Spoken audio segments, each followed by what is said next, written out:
সকল কোম্পানী আগফালে আছে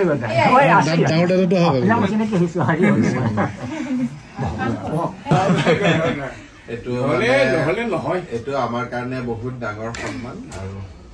বহুত দিনৰ মূৰত পদ্মভূষণ হয় অসমৰ কাৰণে মৰণোত্তৰভাৱে তৰুণ গগৈ দিয়া হৈছিল জীৱিত কালত বহুত বছৰে দিয়া নাই মানে মইতো সেইটোকে কালি ৰিকালেক্ট কৰি আছো যে বহুত দিনলৈকে আমাৰ হোৱাই নাছিল সদায় পদ্মশ্ৰীটোৱে থাকে মই নিজে দেখে মোৰ মাছৰে কিতাপ বাৰু আৰু এইখন মোৰ বিষয়ে লেখা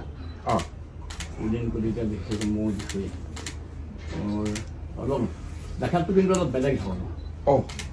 চিধা চিধি জীৱনী নহয় আচ্ছা এই গোটেই সমাজ ব্যৱস্থাটোৰ কথাও আছে আচ্ছা মানে জীৱনীটোৰ মাজেৰে বাকী কথাখিনিও আছে